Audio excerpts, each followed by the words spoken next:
Assalamualaikum warahmatullahi wabarakatuh.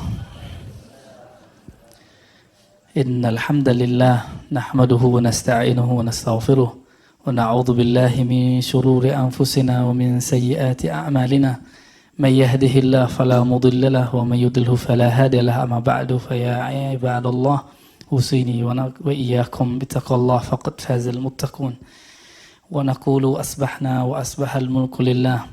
أصبحنا على فطرة الإسلام وكلمة الإخلاص وعلى دين نبينا محمد وعلى ملة أبينا إبراهيم حنيفا وما كان من المشركين. لا إله إلا أنت سبحانك إنا كنا من الظالمين. اللهم استر عوراتنا بسترك الجميل وفقهنا يا ربنا كما فقهت سيدنا عبد الله بن عباس في قرآنك وفي سنة نبيك محمد صلى الله عليه وسلم. Sahabat-sahabat yang melakukan Allah, terima kasih kepada pengurus yang telah mengundang saya, khususnya kawan-kawan ngaji di mana ngaji, pengaji di mana. Ya, semoga Allah berkahi amal-amal antum semua, amin. Keberkahan itu dimulai dengan qiyamul lail wa salatil jamaah. Keberkahan itu dimulai kepada orang yang bangun di malam hari dan yang bangun salat subuh berjamaah. Nabi mengatakan, Innallaha yuhibbul witra. Allah mencintai witir. Maka kata Imam Sya'rani, jika ingin tidur malamnya dalam keadaan berkah cinta Allah, maka berwitirlah. Bisa berwitir sebelum tidur, bisa berniat witir sebelum tidur. Maka siapa saja yang berniat witir sebelum tidur, dia tidur dalam cinta kepada Allah. Dan kalau dicinta Allah namanya apa? Wali. Jadi jadi wali Allah itu mudah. Antum jaga witir setiap malam, ketinggalan, kelupaan, ketiduran diqadha. Seperti Nabi mengqadha salat witir. Bahkan Nabi mengqadha salat rawatib. Satu kali ba'da subuh di salat kitab Sahih Bukhari disebutkan, dan ini hadisnya banyak. Beliau ba'da salat subuh salat lagi 2 rakaat. Sahabat bingung, apakah salat subuh bertambah menjadi 5 rakaat karena Nabi salat 3+1 setelah subuh? Maka Nabi menjawab, la, tidak, tapi aku tertidur dari wirid malamku. Apa wirid malam Rasulullah sallallahu alaihi wasallam? Qiyamul lail, salat witir. Jadi mau jadi wali Allah, mau jadi kekasih Allah, jaga salat witir. Lalu Nabi mengatakan mengenai salat subuh, al-barakatu li ummati fi bukuriha. Keberkahan bagi umatku fi bukuriha, yang bangun di awal hari. Dan ini adalah awal hari. Maka orang-orang yang hadir pagi ini pasti diberkahi. Ini adalah garansi Rasulullah sallallahu alaihi wasallam. Ini kabar gembira dari Rasulullah SAW. Hadis ini diriwayatkan oleh Imam Tirmizi, murid terbaik Imam Bukhari setelah Imam Muslim. Islah bainan nas, bainal mu'minin. Kita mau islah. Islah itu bukan berarti sama. Islah itu saya memandang orang itu dengan husnuzan. Sehingga saya tidak memandang dia sebagai orang yang berbeda dengan saya. Cuma karena beda hal-hal yang sepele, kemudian tidak membuat dia, oh itu beda, itu syubhat. Itu manhajnya beda dengan aku. Nggak ada kalimat seperti itu. Suatu kali Zaid ibn Sabit yang sekarang jasanya kita pegang. Apa itu? Al-Quran. Dalam hadis Sahih Bukhari dan Muslim, Abu Daud, Tirmizi dan imam-imam yang lain disebutkan bahwa Abu Bakar dan Umar radhiyallahu ta'ala anhuma, ini pembeda ahlu sunnah dengan syiah, membaca radhiyallahu terhadap sahabat-sahabat agung, yaitu Abu Bakar dan Umar. Mereka ini berdua datang kepada Zaid ibn Sabit. Apa yang mereka katakan? Wahai Zaid, engkau ulama muda, hafiz Quran, sekarang tahukah engkau para hufaz terbunuh lebih dari ratusan orang. Di riwayat itu disebutkan 70, di riwayat lain 700. Wallahu alam mana yang lebih kuat. Apa kata Abu Bakar dan Umar? Seandainya engkau mengumpulkan Quran, tentulah elok, tentulah baik. Apa kata beliau? Hal taf'alani ma lam yaf'al bihi Rasulullah sallallahu alaihi wasallam. Wahai tuan-tuan yang agung, wahai Abu Bakar dan Umar, apakah engkau melakukan apa yang Rasulullah tidak lakukan? Berarti di situ ada dua konsep, dua definisi mengenai bid'ah.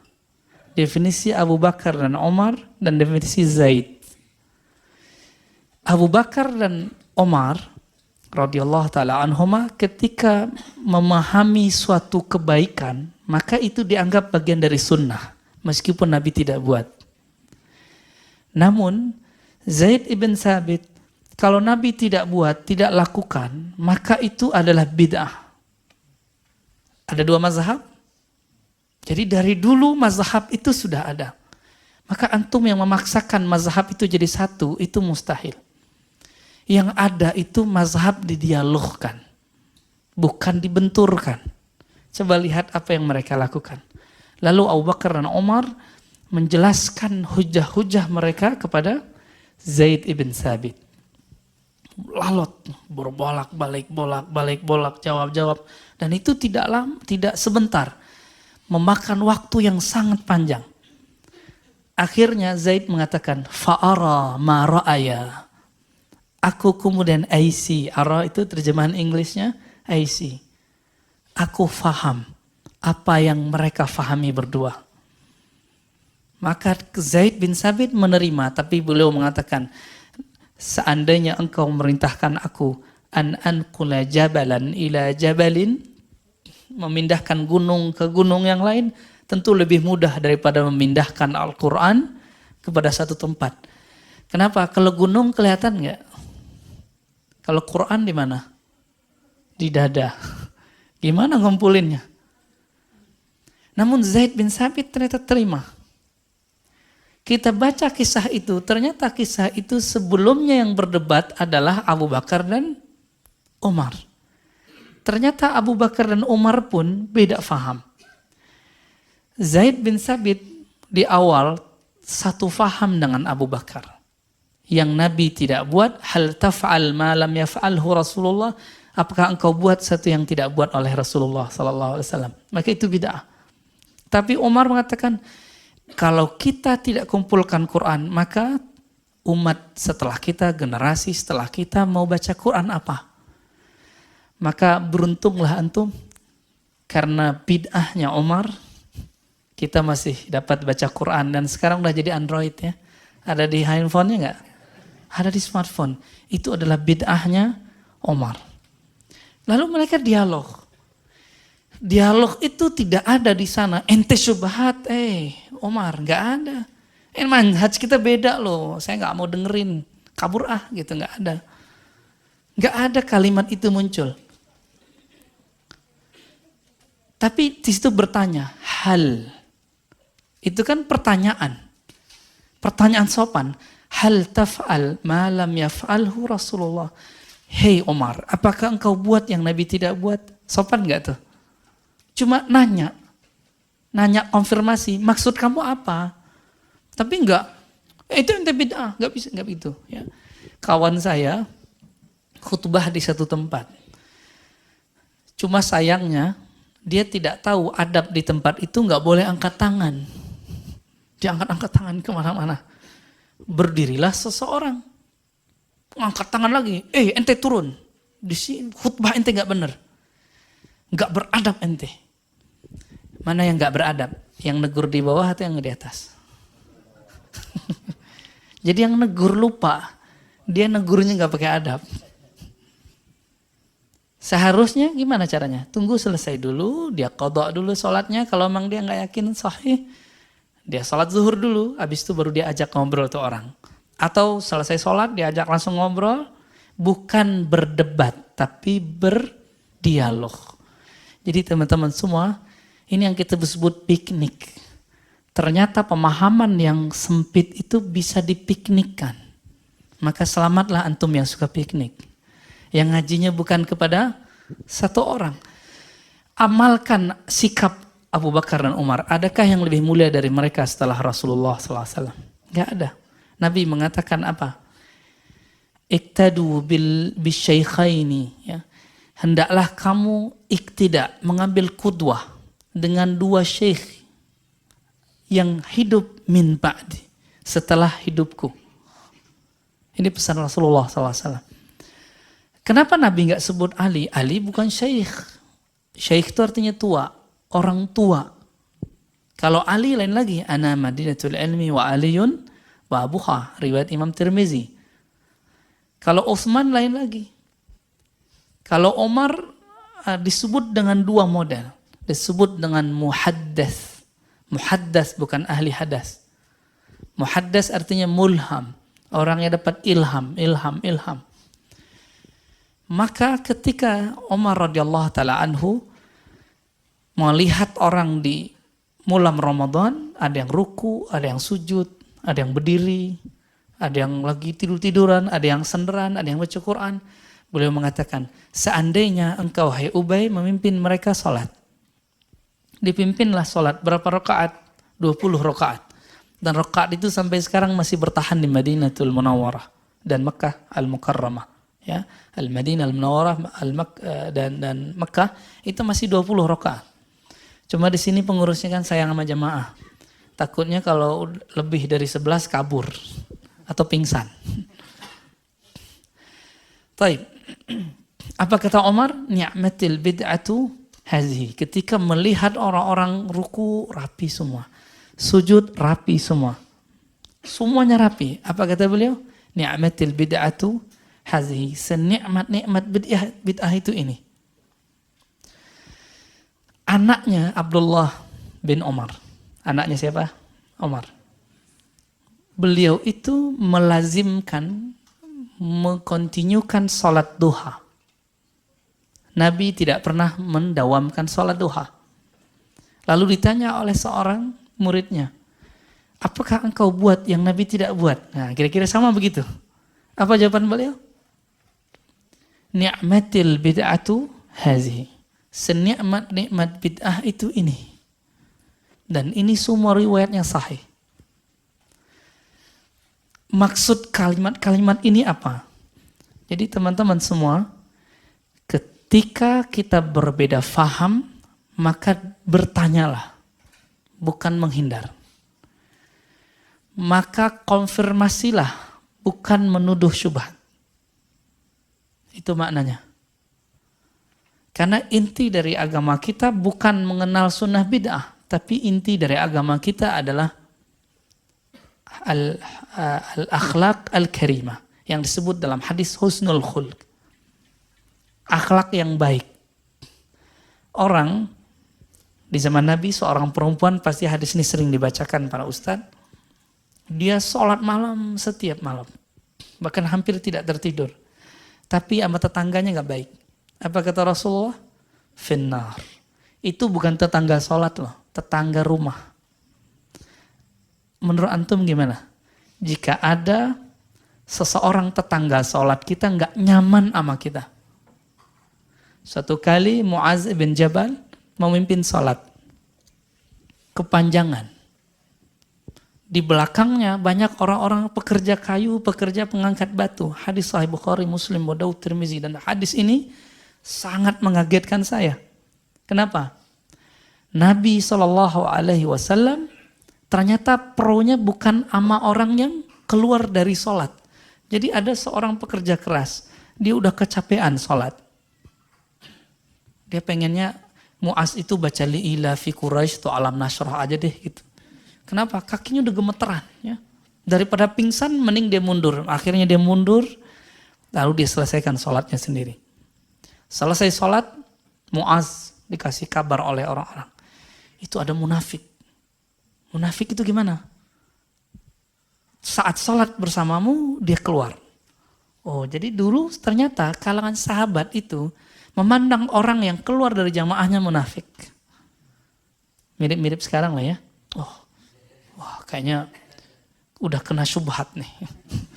Gitu, kira-kira begitu ya. Syubhat itu kan bukan istilah Istilah yang benar. Syubhat itu kan istilah hukum yang tidak jelas. Antara halal dan haram disebut wa bainahuma umurun mutasyabihat. Syubhah. Maka istilah ini tidaklah pantas digunakan untuk menyebut ustadz yang berbeda faham dengan kita. Maka sebaiknya kita emang tidak perlu menyebut orang itu syubhat. Itu tidak benar. Cukup katakan aku beda dengan dia. Selesai. Itu nggak masalah kok. Boleh nggak mengatakan beda? Boleh. Yang tidak boleh itu mengatakan apa tadi? Syubhat. Karena itu ada cacian di situ. Sibabul muslim fisk. Ciri-ciri dai-dai fasik itu suka menghujat. Nauzubillah min zalik. Itu hadis sahih Bukhari Muslim. Sibabul muslim fisk. Di riwayat kedua fusuq. Mencaci sesama muslim. Siapa yang disebut muslim? Yang mengatakan la ilaha illallah Muhammad Rasulullah. Fasik. Fasik itu munafik. Baca surah Al-Munafikun. Munafikun disebut munafik di situ. Fasik di situ. Zalim di surat yang lain. Kafir di bagian yang lain. Jadi hati-hati dengan istilah ini. Maka teman-teman semua, jika antum berbeda, katakan apa? Kami berbeda. Selesai. Nah, lalu Nabi pro siapa? Kita coba lihat. Yang diadili orang yang tadi keluar atau Muaz? Ternyata yang diadili Muaz. Jadi Rasulullah itu di pusat kota Madinah itu bukan hanya tempat ibadah, tapi itu juga tempat untuk mengontrol dai-dai, imam-imam sekitar Madinah.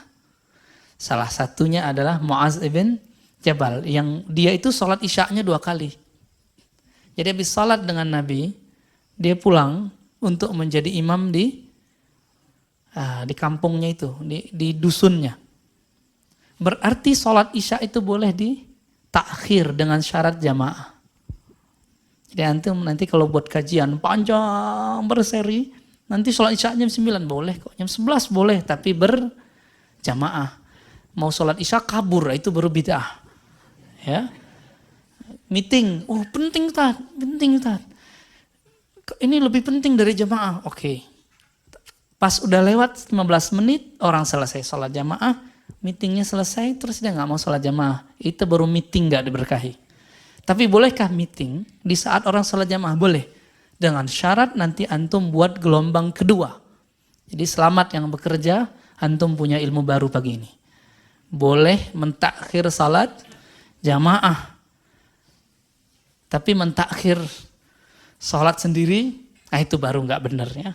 Walaupun itu boleh secara hukum fikih, tapi dia makruh secara ittiba'us sunnah, mengikuti sunnah Rasulullah SAW. Diadili Muaz. Muaz dipanggil. Jadi yang dipanggil itu bukan jamaahnya, ustadznya. Kenapa? Jamaah berkurang 1. Antum bayangin jika jamaahnya berkurang 2 shaf. Itu berapa kali Nabi ngomong? Apa kata Nabi? Afattanu anta ya Muaz. Gitu Nabi nunjuk langsung. Tapi Nabi nunjuk tuh begini. Gak begini ya. Nabi nunjuk tuh begini. Afattanu anta ya Muaz. Muaz bergetar, Pak. Takut, gak bisa jawab apa-apa. Ya Rasulullah, awal-awalnya masih jawab. Itu munafik, masa kita lagi sholat, dia kemudian keluar. Jawaban Nabi, afattanu anta ya Muaz. Diulang itu. Di riwayat Imam Nasai disebutkan versi lain. Afatinun anta ya Muaz. Kalau fatin, bukan fatin itu ya, yang ahli seni suara itu. Pakai ta. Kalau fatin itu pakai to kayaknya. Kalau fatin, lalu ada mubalaghahnya. Berlebihan artinya. Fattan, kamu telah berlebihan dalam membuat fitnah. Fitnah dalam bahasa Arab buat kacau. Cuma satu jamaah nyusut. Disebut pembuat fitnah. Antum bisa bayangkan. Jamaah kita kurang berapa? Jadi kalau ada antum yang walk out karena saya ngaji, itu saya pembuat fitnah. Atau antumnya yang sahibu fitnah. Ya. Jadi jika ada kalimat ini, menyinggung salah satu antum saja, maka saya sudah buat fitnah dan saya minta ampun kepada Allah jika itu terjadi. Namanya lisan, apalagi tanya jawab. Kalau tanya jawab, kadang-kadang kita lupa. Kita tugasnya sebagai da'i, beda dengan muallim. Da'i itu memberi kabar gembira, juga memberi kabar yang menakutkan. Tapi kalau muallim itu boleh kasih judge. Jadi kalau sistem kajian antum di sini sudah kajian ta'lim, itu si ustadz boleh buka yang tidak boleh dibuka saat dakwah. Boleh memberi sanksi yang tidak boleh diberi sanksi saat dakwah. Itu bisa bedain. Boleh tahzir yang perlu ditahzir tapi tidak boleh disampaikan dalam dakwah. Itu. Nah, orang-orang tidak bisa membedakan itu, tapi udah jadi dai duluan. Sehingga dia mentahzir di saat dakwah. Padahal dakwah itu basyiru. Kan kalimatnya begitu di Sahih Bukhari. Basyiru. Beri kabar gembiralah. Kalimat berikutnya apa? Yassiru. Ya. Yassiru, apa arti yassiru? Mudahkan. Bukan gampang-gampangkan. Bukan, tapi beri kemudahan. Jadi teman-teman semua, saya minta ampun kepada Allah jika ada kalimat saya menyakiti orang-orang. Menyakiti jamaah. Membuat orang-orang kemudian berkurang. Tapi jika kalimat itu benar, pahit, saya mungkin berniat itu untuk ta'lim. Ya, biasanya kajian-kajian yang pakai kitab, saya menganggapnya itu ta'lim. Ya. Jadi sahabat Nabi berbeda faham mengenai apa itu sunnah dan bid'ah. Tapi mereka arif. Mereka kemudian dialog. Nah, dialog ini yang mahal. Maka jangan buat majelis debat. Buatlah majelis tukar pikiran. Konfirmasi aja. Konfirmasi. Jangan buat majelis bentak-bentak. Buat majelis konfirmasi. Nanyain baik-baik. Seperti Zaid bertanya kepada Abu Bakar dan Omar. Ini baru zaman sahabat. Sekarang kita masuk ke zaman tabi'in. Tabi'in, ya. Saya dapat kabar, dapat WA mengenai satu amalan yang dianggap menyembah guru. Dianggap menyembah guru. Yaitu cium tangan. Kalau orang Bandung udah biasa cium tangan sama guru ya. Apa kata si ustadz? Itu sampai kepada saya dan tunjukin videonya. Takbilu liat nisfus sujud. Mencium tangan separuh sujud. Ini bahaya nggak kalimat ini?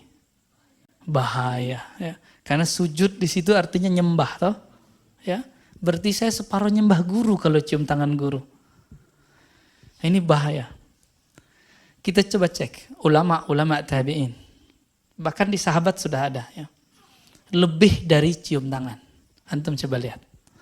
Suatu kali seorang tabi'in datang kepada Anas ibn Malik. Anas itu 10 tahun khidmah untuk Nabi SAW tidak digaji. Adakah hari ini khadim, asisten rumah tangga, pembantu yang mau bekerja tanpa digaji? Gak ada. Ya. Ummu Sulaim, ibundanya Anas ibn Malik radhiyallahu taala anhuma, itu mengirim Anas untuk mengabdi kepada Rasulullah dan mengatakan, wahai Rasulullah, kami tidak minta gaji. Tapi minta doa. Tapi minta doanya nanti di akhir. Setelah Anas mengabdi. Anas mengabdi 10 tahun, selesai mengabdi ketika udah dewasa. Jadi umur 10 tahun dia mulai ngabdi. 11 tahun kurang dikit, Ummu Sulaim datang kepada Nabi dan mengatakan, ya Rasulullah, ud'u lahu. Tolong doakan siapa? Anas ibn Malik. Maka Anas ibn Malik didoakan. Doanya melebihi gaji seumur hidup. Gaji 7 turunan, Mbak. Apa doanya? Allahumma akthir malahu wa auladahu wa adkhilhul jannah. Nah, riwayatnya macam-macam, kita ambil satu riwayat itu. Ya Allah, banyakkan hartanya, anaknya, dan masukkan surga. Banyak harta, itu lebih dari gaji, Pak. Maka Anas salah satu sahabat terkaya di zamannya. Jadi kaya itu nggak bid'ah. Antum kaya itu nggak bid'ah, itu sunnah. Itu doa Nabi Sallallahu Alaihi Wasallam. Tapi jangan gaya hidupnya gaya orang kaya. Gitu. Karena kalau gaya hidupnya gaya-gaya orang kaya, apa kata Ibrahim Al-Qassar?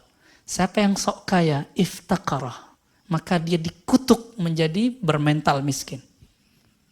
Nanti keluar lagi model baru handphone, nyesek Pak. Mobil, apalagi mobil Jepang. Ya. Tiap tahun itu keluar bisa 2 kali. 2 kali modelnya. Yang Black Expander kemarin udah nyesek lagi. Yang beri kemarin Pajero Sport udah nyesek lagi. Ada lagi yang baru. Nyesek, kenapa? Gaya lifestyle-nya gaya orang kaya. Jadi apa kata Nabi? Allahumma ahyini miskinan. Ya Allah, jadikan lifestyleku seperti orang miskin. Orang miskin tuh dapat dikit senang, dapat banyak bersyukur. Udah begitu belum? Nabi kaya apa miskin? Sepakat? Yang bilang Nabi miskin gak kenal Rasulullah SAW. Perlu belajar sirah Nabinya lebih banyak. Ditambah SKS-nya 20 kali lagi. Menafkahi seorang istri itu perlu ma'isyah enggak? Bukan ma'isyah ya, ma'isyah. Satu istri Nabi punya rumah, dibelanjakan, kemudian punya kendaraan, punya pembantu.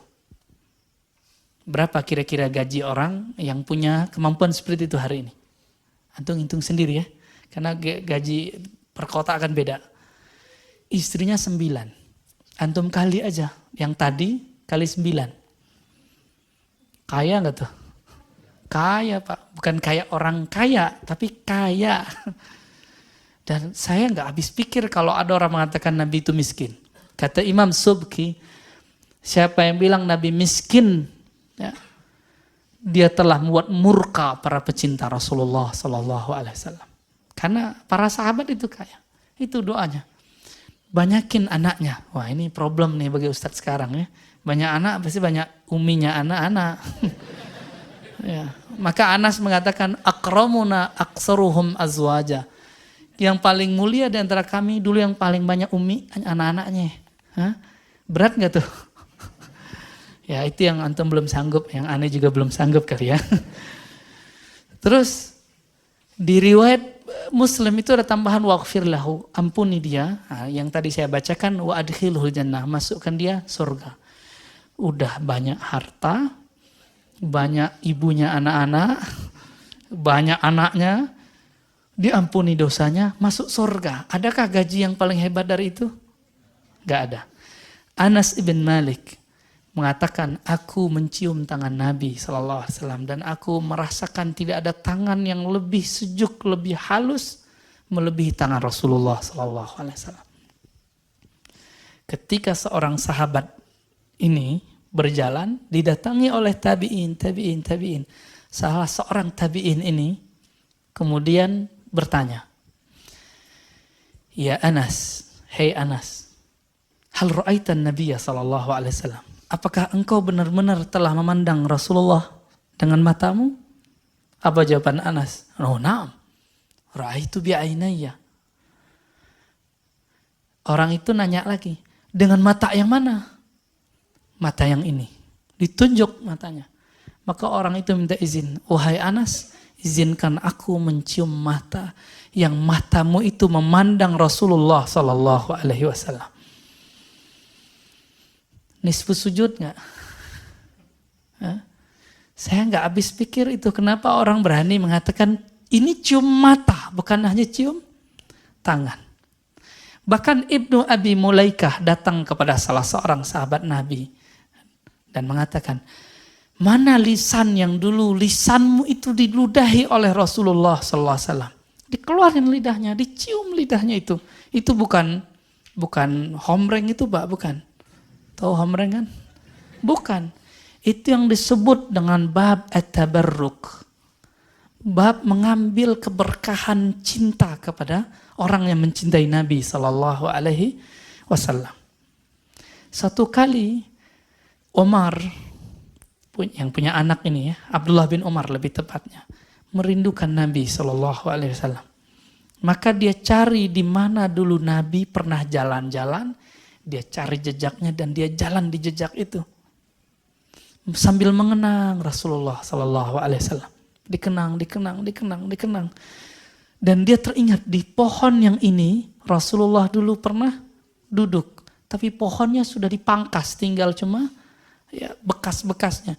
Nabi dulu pernah berteduh di situ. Dia berteduh di situ, pohonnya sudah nggak ada. Di situ dia mengenang Nabi Shallallahu Alaihi Wasallam.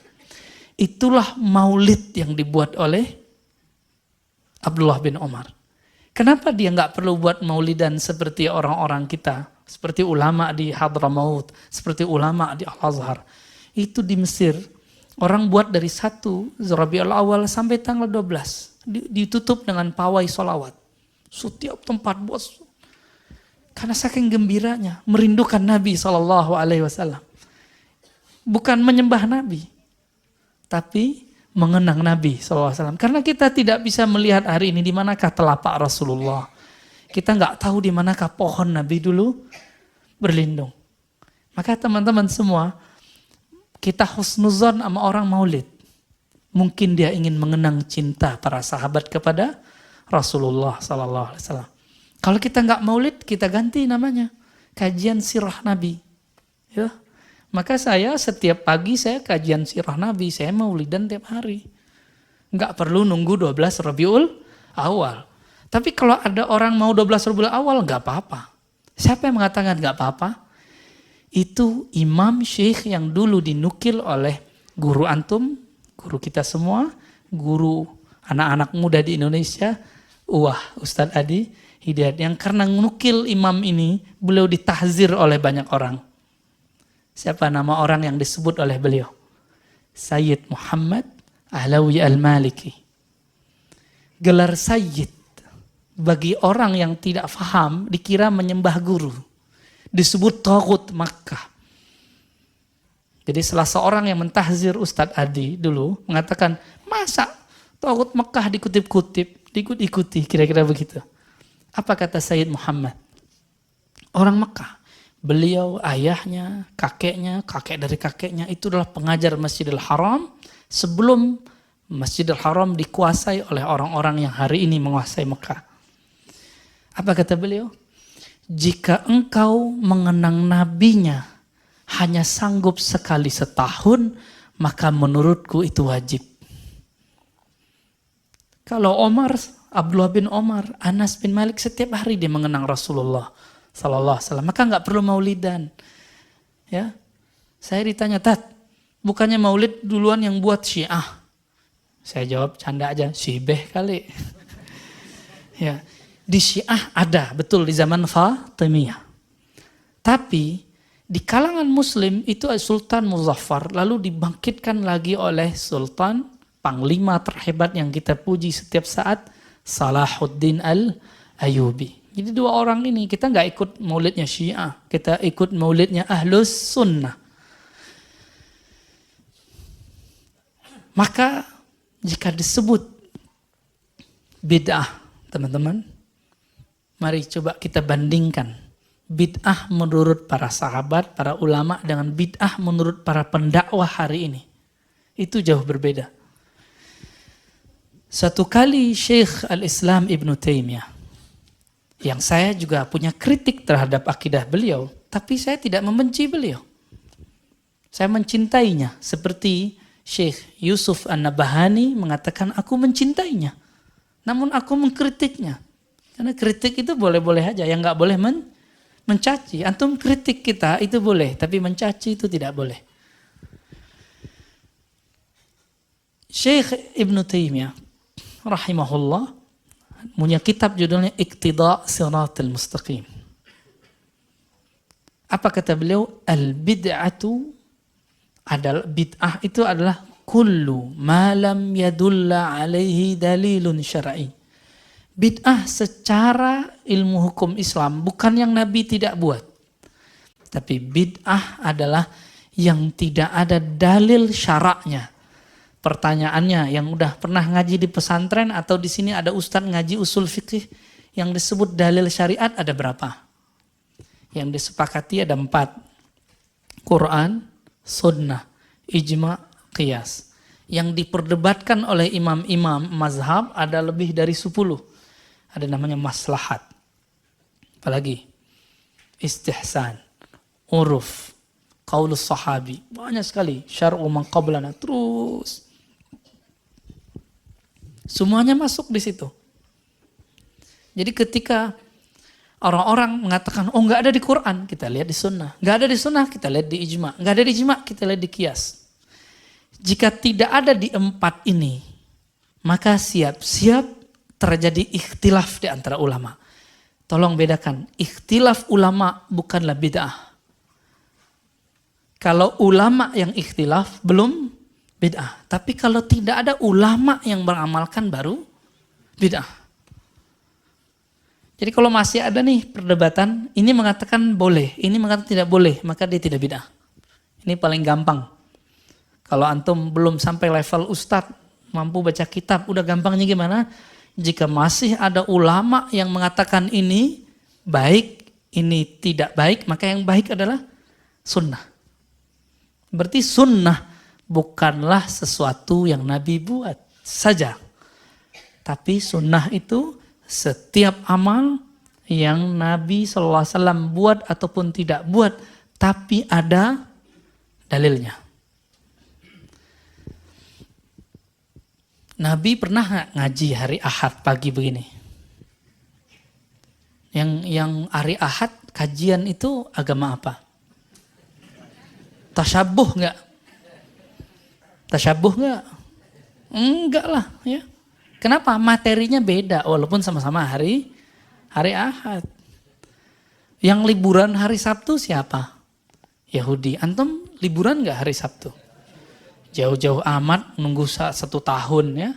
Akhir tahun, awal tahun untuk mengatakan tasyabuh. Kita tasyabuh kerja tiap, iya, walaupun perkara dunia.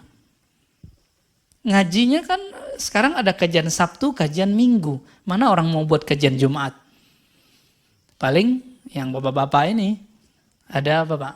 Khutbah Jumat. Jadi ibu-ibu, mbak-mbak, akhwat-akhwat jangan bangga dulu. Kami ngaji 3 kali setiap minggu, setiap pekan. Sebulan berarti 12 kali. Tunggu dulu, bapak-bapak dapat khutbah Jumat setiap Jumat. Benar nggak? Ya lebih canggih gitu. Ya, tapi dimulai dengan ngorok dulu ya. Innal hamdalillah.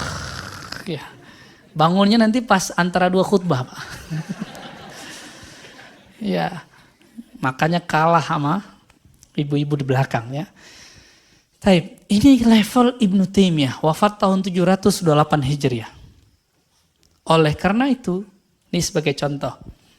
Suatu kali Imam Safadi meriwayatkan Syekh Ibnu Taimiyah, ya, syekhnya para imam-imam ini, mewiridkan baca Al-Fatihah ba'da subuh, menjelang syuruk 40 kali. Nabi pernah buat nggak? Enggak ya? Serius? Nggak tahu atau emang nggak ada? Emang nggak ada kok. Lalu ditanya oleh seorang muridnya, wahai Tuan, kenapa Anda baca Fatihah 40 kali? Nggak dituduh, syubhat ente. Nggak ditanya, kok dikonfirmasi. Ini yang kita sebut dialog tadi. Apa jawaban beliau? Aku membaca Fatihah 40 kali untuk wirid supaya Allah fatah. Allah buka kepadaku pemahaman satu ayat yang malam tadi mentok. Jadi malam tadi beliau baca ayat, selevel imam mentok gak paham-paham. Kalau antum mentoknya tiap malam. Satu ayat mentok terus dibaca Fatihah biar kebuka. Benar, di ayat ke-40 kebuka. Saya jarang sekali menikmati baca surah Yasin karena jarang ikut yasinan ya. Mungkin antum lebih hafal Yasin daripada aneh. Ketika pergi ziarah ke Uzbek, kampung Imam Bukhari, kampung Imam Ahlus Sunnah, Abu Mansur Al-Maturidi. Di situ pimpinan rombongan bilang, ayo baca Yasin yuk. Saya mikir, wah Yasinan nih. Tapi karena saya nggak mau debat, saya ikut aja ya. Kan ingat satu hadis, walaupun hadisnya dhaif menurut beberapa syekh, tapi disalihkan, dianggap baik oleh Imam Abu Daud. Iqra Yasin ala mautakum. Bacakan Yasin untuk orang yang wafat.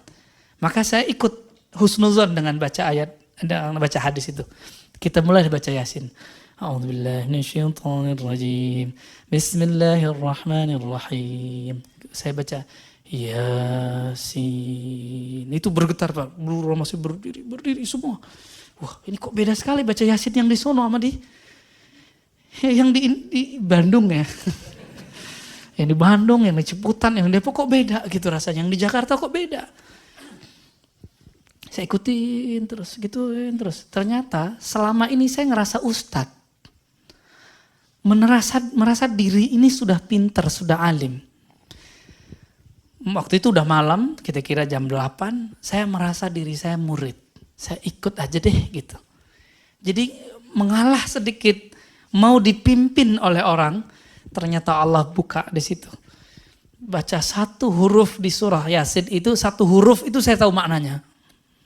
Ada maknanya. Satu kalimat itu indah sampai akhir. Pengen lagi baca Quran di sana. Yang merindukan lagi baca Quran di sana. Saya nyesel kok saya baca Yasin doang. Kenapa nggak baca Al-Kahf, baca Al-Mulk, biar tambah banyak yang kebuka. Sekarang saya baca Yasin nggak ketemu rasa itu. Bergetar itu nggak ada Pak. Bergetarnya cuma sedikit. Kenapa itu? Ternyata sang imam itu suka dulu baca surah Yasin. Ayat favoritnya kira-kira begitu. Nah, bid'ah nggak? Ada dalilnya kok. Nah ini ingat antum. Jika ada satu amalan berdasarkan hadis yang dhaif, dia tidak bid'ah. Loh kok gitu? Kan masih ada dalilnya. Gitu? Yang disebut bid'ah apa? Satu amalan yang tidak ada dalilnya. Yang tidak berlaku hadis dhaif itu untuk hal halal haram dan sifat Allah, akidah. Surga neraka hari kiamat. Itu gak boleh pakai hadis dhaif. Siapa yang ngomong gitu? Imam Salafus Saleh. Imam Ahmad bin Hanbal. Imamnya Ibnu Taimiyah. Ibnu Taimiyah itu ikut beliau.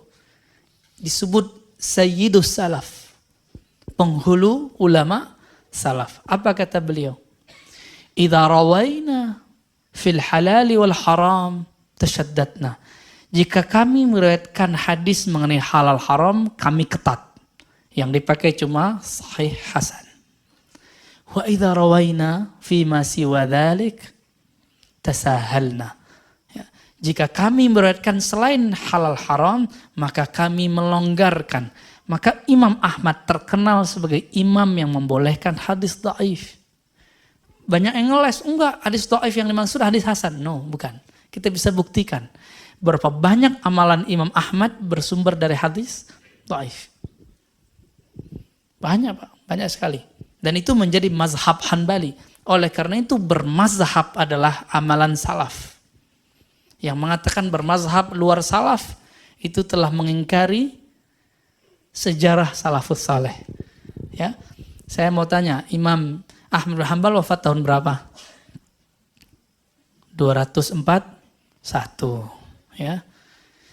Gurunya Imam Syafi'i wafat tahun berapa? 204. Salaf nggak?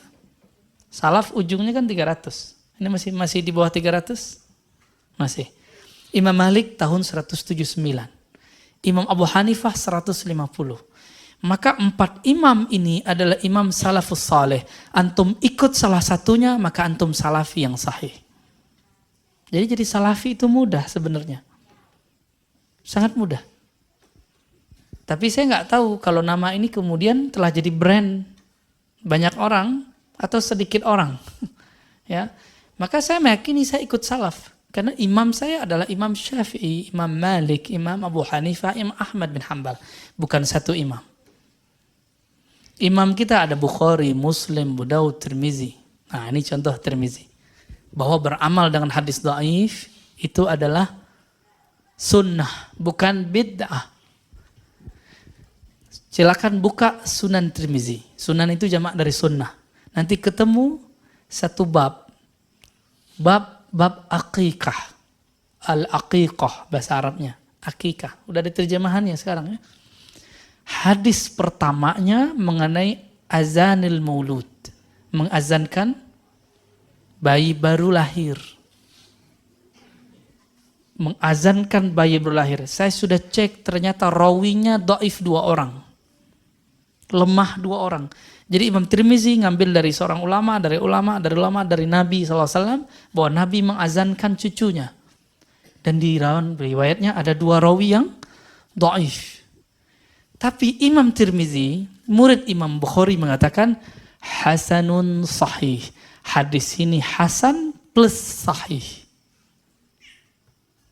Antum ikut mana? Tiba-tiba muncul Syekh Albani mengatakan hadis ini dhaif. Hadis itu dhaif penelitian ilmu hadis standar. Tapi penelitian imam yang di atas standar yaitu Imam Tirmizi, hadis ini hasan sahih. Ternyata standar sahih itu tidak hanya rawi. Tapi ada satu lagi. Adakah ulama sahabat, ulama tabi'in, tabi'ut tabi'in, salafus soleh mengamalkannya? Jika ada, hadis yang dhaif itu langsung naik jadi sahih. Itu versi Imam Tirmizi. Imam Tirmizi, Imam salafus saleh. Antum ikut mana? Ikut Imam Tirmizi atau pendapat Syekh Albani? Itu boleh-boleh aja. Tapi kalau aneh ikut Imam Tirmizi. Karena murid langsung Imam Bukhari. Jarak beliau dengan Nabi cuma 4 orang. Jarak beliau dengan Nabi cuma 4 orang. Bahkan ada 3 orang. Tapi yang kuat itu 4 orang. Antara beliau dengan Nabi SAW. Yang 3 disebut sulasiyat, yang 4 disebut rubaiyat. Hadisnya dhaif, tapi disebut sahih. Kenapa? Karena ada ulama salafus saleh yang mengamalkannya. Jadi sebenarnya jika kita mau membuka pikiran kita dengan baik, membaca kitab-kitab ulama salafus saleh dengan tenang satu-satu, dikhatamkan satu-satu. Nah ini tradisi salaf. Maka di sini katanya saya kaget malam tadi dikabarin oleh beliau nih ya. Ustaz, kita udah khatam di sini 6 imam. Loh, aku khatamnya 4 tahun kok. Di sini kok khatam cuma beberapa pertemuan. Ternyata baru sejarah imamnya. Semoga nanti ini masjid menjadi corong ahlus sunnah. Di sini ada kajian Sahih Bukhari, Sahih Muslim, Sunan Abu Daud, Sunan Nasai. Kalau perlu buat pesantren dekat-dekat sini, pesantren hadis. Pesantren hadis. Atau dibuat daurah kajian hadis. Kan banyak ahli hadis di sekitar Bandung. Bandung kan dekat kampus. Kampus UIN. UIN ya. UIN. Sebenarnya UI yang negeri. UIN itu mirip dengan Al-Azhar. Di situ ada orang yang lurus, di situ ada orang yang bengkok-bengkok, di situ ada ahlus sunnah, di situ ada ahlul bid'ah. Di situ ada orang yang manhajnya sahih, di situ ada orang yang tidak sahih. Ada yang liberal, ada yang tidak liberal. Namun yang dominan adalah ahlus sunnah. Maka cara orang untuk menjauhkan umat dari ulama, jauhkan umat dari UIN. Cara orang untuk menjauhkan umat dari ulama, jauhkan umat dari pesantren. Pesantren itu kan gak ada kaitan sama politik. Jika ada kiai keluaran pesantren berpolitik, itu gak ada hubungannya sama pesantren. Ya, jadi jangan pernah sudutkan pesantren karena lulusan pesantren itu berpolitik. Sepakat? Jika ada lulusan UIN liberal, itu bukan UIN yang liberal, dianya yang liberal. Karena kalau standarnya pakai oknum, maka Al-Azhar liberal dong. Kenapa? Banyak tamatan Al-Azhar juga liberal. Ummul Qura, itu di mana? Di Mekah. Banyak yang liberal. Ya, bahkan antum gak suka. Ya. Pimpinan ormas lagi. Ya kan? Ummul Qura, Mekah. Jangan sebut Pak. Ya, semangat amat Pak. Jangan sebut-sebut ya. Jadi tidak ada standarnya itu oknum. Oke? Jadi nggak mesti tamatan ini berarti liberal enggak. Jadi buku pemurtadan UIN IAIN adalah fitnah. Afattanu anta ya muallif. Ente telah buat fitnah, telah buat kacau. Sekarang kalau sebut UIN apa? Wih, liberal gitu ya. Murtad. Murtad enak amat ya. Ini tanda nggak ngaji akidah Ahlussunnah dengan benar. Murtad itu berat loh ya. Konsekuensinya berat. Yang gampang memurtadkan itu cuma satu kelompok dalam sejarah Islam. Namanya Khawarij. Jangankan beda faham begitu, beda coblosan aja murtad nama dia. Ya. Tuh pewarisnya tuh. Kita nggak mau, kita beda. Lagi-lagi kita kata tadi, kita berbeda tapi iman kita sama. Ya, jadi ciri-ciri Khawarij apa? Beda satu, udah. Maka terjadi di situ perperangan, pertarungan, hujat-hujatan. Nauzubillah min dzalik. Maka jika antum dihujat, syubhat, nggak usah khawatir. Dulu Ali bin Abi Thalib dikafirkan. Jadi kalau ketemu Ali, orang tuh manggil ya kafir. Ali dikafirkan, Madinatul Ilmi. Muawiyah dipanggil ya fasik. Dipanggil fasik, munafik. Abdullah bin Amr ya, itu dipanggil munafik, kafir. Jadi kalau sekarang kita cuma dipanggil syubhat, ya nggak apa-apa, syubhat bagi dia. Kan hadisnya kalau dilanjutin gimana? La ya'lamuhunna katsirum minan nas. Perkara syubhat itu tidak dikenal hukumnya oleh kebanyakan orang. Kalau kita tahu, berarti kita yang sedikit itu. Kebanyakan orang nggak tahu, dia salah satunya nggak tahu. Taib, sudah masuk syuruk, udah lewat. Nah, syuruk itu boleh dikerjakan sebelum duha. Yang nggak boleh itu subha. Subuh plus duha. Ya, jadi kalau kajian wajib atau sunnah? Kajian, ngaji, belajar wajib. Sholat sunat syuruk, sunat. Jadi kalau ketemu wajib sama sunat duluan mana? Wajib. Oke, jadi kalau ngaji nanti, kecuali kita mau keluar duluan ada hajat, jangan sholat depan ustadznya, sholat di belakang gitu. Biar ustadznya nggak baper nanti, karena nggak semua ustadz itu tahan banting. Ya. Baik, langsung kalau ada tanya jawab, tafadhal. Silakan antum atur. Bismillahirrahmanirrahim. Assalamualaikum warahmatullahi wabarakatuh. Begini Ustadz, dalam kehidupan bermasyarakat, ataupun dan juga dalam rangka kita menjalankan syariat Islam, ketika kita bermasyarakat ada praktik-praktik ibadah yang berbeda dengan yang kita yakini. Ketika kita bertukar pikiran Ustadz, seperti tadi kata Ustadz, ada dua pendapat. Kata yang satu, kamu tidak istiqomah menjalankan syariat Islam itu. Tetapi ada yang satu lagi mengatakan ini harus masuk ke dalam fikih lingkungan. Kita harus mengikuti, kalau kita bermasyarakat harus mengikuti fikih lingkungan, artinya biasakanlah ikut dengan kebiasaan yang ada di masyarakat. Satu contoh Pak Ustadz, mohon maaf langsung kepada praktiknya. Ketika kita ada misalnya, ada tahlilan yang biasa di masyarakat, karena kita fikih lingkungan, kita masuk, kita ikut mengikuti di sana. Contoh yang lain, misalnya kita tidak berkunut, tetapi ketika kita masjid karena ingin di masjid ada kunut, nah misalnya seperti itu. Kalau jadi makmum barangkali cukup mengaminkan atau tidak mengangkat, tapi kalau kita misalnya menjadi imam, ada satu dilematis, apakah kita harus kunut atau tidak. Nah bagaimana menyikapi itu? Apakah kita termasuk kepada hal yang tadi? Apakah kita tidak istiqomah dengan apa yang kita pelajari, yang kita... Dan satu lagi, apakah ada di dalam usul fikih atau yang namanya fikih lingkungan? Demikian Ustadz, terima kasih. Assalamualaikum warahmatullahi wabarakatuh.